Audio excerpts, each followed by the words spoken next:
قضية حضانات الأطفال أزمة قديمة تتجدد مع كل حادثة أو مخالفة، طارحة أسئلة عديدة ومثيرة مخاوف المواطنين. فبين وجود تجاوزات في شروط السلامة العامة ومخالفات في الترخيص، لا تزال هذه القضية بانتظار حل يحد من تفاقمها.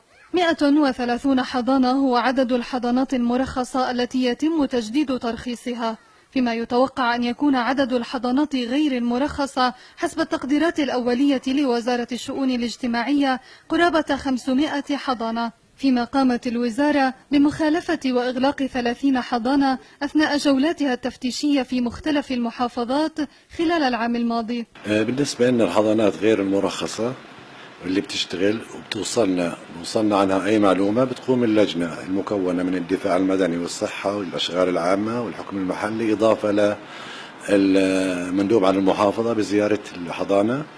إذا الحضانة حسب المعايير والمواصفات بيتم ترخيصها، إذا لا بيتم اتخاذ إجراء فيها، ممكن يصل لحد الإغلاق.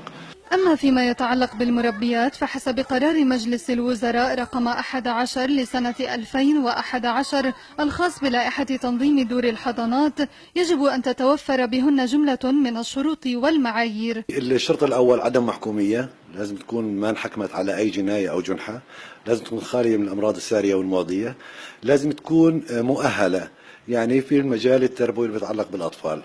هلا في ممكن تلقي في بعض الحضانات في مربيات معها توجيهي او اقل، هاي بيكون في عندها خبره، وكون اللائحه بال 2011 صدرت والمربيات كانت تشتغل قبل، يعني اعتمدت الخبره تقابل التدريب. تجاوزات ومخالفات باتت تفاقم أزمة الحضانات وتتطلب إجراءات رقابية أكثر صرامة من كافة الجهات ذات العلاقة، في حين يبقى الأطفال ضحية الإهمال وعدم المسؤولية.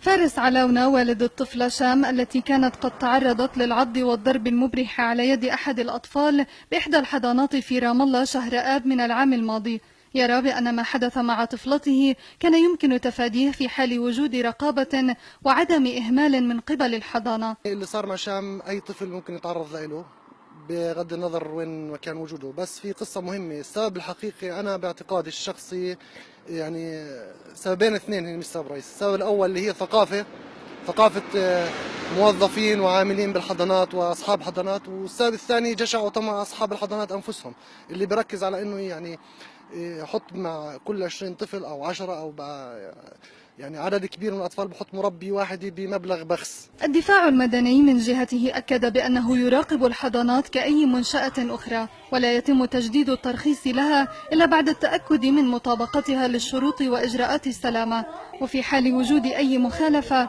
يتم إغلاق الحضانة على الفور. لا يتم حصول أي حضانة على تصريح وقاية وسلامة العامة إلا بعد تطبيق إجراءات وقاية وسلامة عامة. بنكرر الكشف أكثر من مرة لأنه بيكون في نقص بأحد الشروط المطلوب تنفيذها من الحضانة.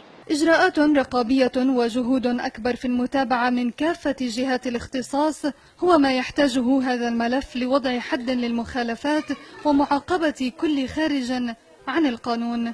ديانا الخياط، تلفزيون فلسطين.